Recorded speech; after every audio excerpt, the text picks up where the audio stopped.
O di ilabas para mapatunayan or kundi kaya isubject siya sa isang honest to goodness sa drug test. Hindi na siya nagte-take, addict eh. Kapag kanilabas yung ano na yan, yung video na yan, at nakita na siya ay talagang naggaganon. Next is, sige, subject ka sa drug test. Pero hindi ka na muna presidente. Take over muna si BP. Legal. Di ba? Parang bunyin nun.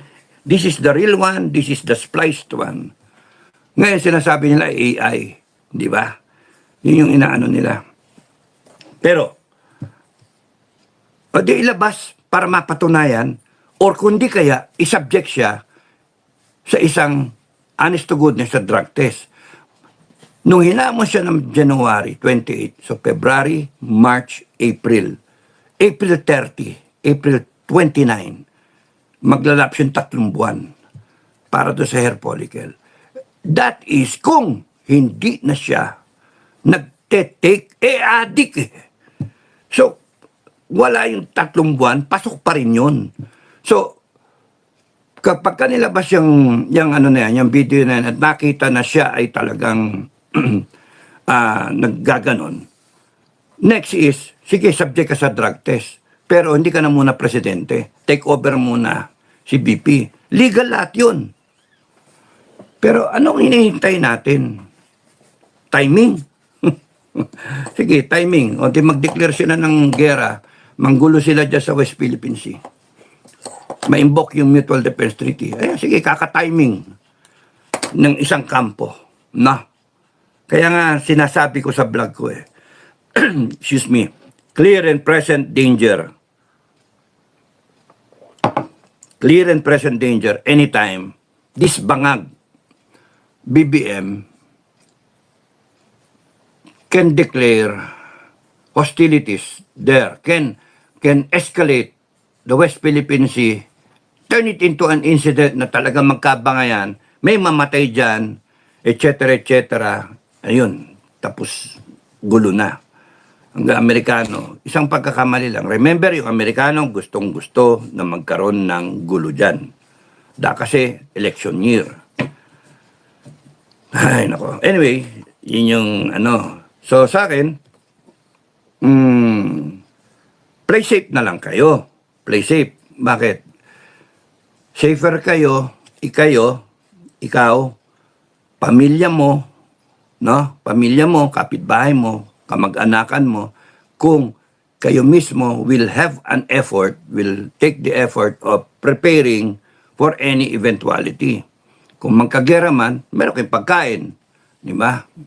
Yun na lang ang gawin ninyo. Kaysa yung panay bunganga, panay ano, may stress lang kayo eh. Kailan? Ganun ba yung mga ano ng tao eh? Kailan, sir? Kailan? Sir, kayo na. I will not be the one to lead. It's not gonna be me. It has to be BP Sara, not me. She's the one elected. She's the spare tire. Not me. Now, hintayin yung tumapang si BP Sara. Hintayin yung magsalita si BP Sara na, hindi, galit na kami, break na kami ni BBM. Ganon. And that will be the day that you're waiting for. Ngayon, kung bansang Pilipinas ang pinag-uusapan, regardless kung sino yung mga player,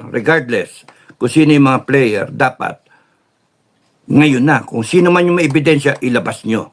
Tapusin na natin. Yung ganun. Madali akong kausap eh. Tapusin na natin. Makakita ko yan, ilabas nyo yung video. Ako mismo eh, magtatawag ako sa kalsada eh, tapusin natin eh. Pero yung ganito na, urong-sulong eh. No? Ayoko ng ganon. Gamitan ng tao, ayoko ng ganon. Kaya, kung gusto ninyong mag-rally, go ahead, mag-rally kayo. Sorry sorry sa mga pro Duterte. Ayoko nung pagka ang pinag-uusapan na kasi buhay ng taong bayan, 119 million Pilipinos, hindi biro-biro yung iisipin pa ninyo yung 10 years eh. Iisipin pa ninyo. Mali naman yun. I have to take a stand eh. Kung doon ako sa tama, no? 119 million Filipinos. Putragis Pilipinas eh. Igagera yung Pilipinas tapos nung timing. Kaya ako galit. Pipikon ako, nakakakulo ng dugo. Ang sarap upakan ng kung sino man kung meron man na merong ebidensya na ayaw ilabas. Bakit? Timing. Ano hinintay? Pera? Posisyon? Ano? Pansarili, no? Ilabas nyo na kasi ang dapat ang utak, ang puso, tapusin na natin to. Delikado. Yung 119 million Filipinos, kahit may mamatay dyan na 1 milyon, ang hirap. How can you sleep with that? How can you deal with that? May mamatay, magkagera bigla, in-invade tayo. Ay, nako, how can you sleep with that? We're not ready. Armed Forces naman, sunod-sunod lang ang Armed Forces hanggang ang taong bayan ay hindi lumabas. Paano lalabas ang taong bayan? Ebidensya. Initawan nyo lahat na ebidensya kung di natapos yan. Pero hindi, ang nakikita ko kasi, hindi matapos-tapos yung hindi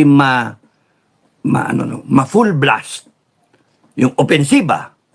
Kasi wala pa yung June 30. Papunta pa lang tayo doon. Kaya ako naiinis.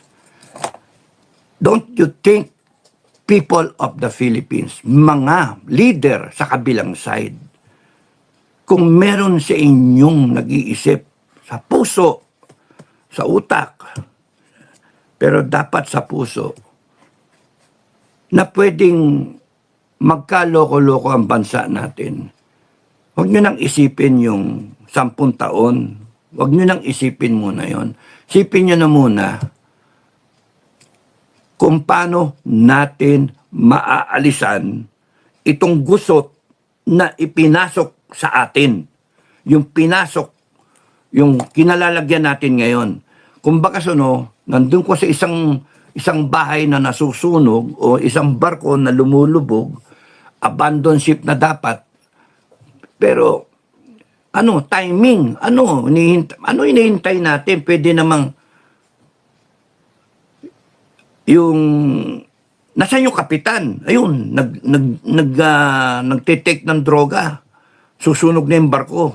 Palubog yung barko. Binabangga ka na ng China. Tapos, hindi, gigirahin natin, sabi nung kapitan. Hindi pwede yan. Labas ang mga baril. Sabi nung kapitan, makikipagbarilan tayo ngayon, yung crew at yung mga pasahero. Lahat tayo kasi Pilipino tayo, laban doon sa China. Are you really willing to go through that? Or do we have, can we do something to avert that, to stop that, to change the course of what is about to happen? Ano hinintay natin? Can the second in command speak up?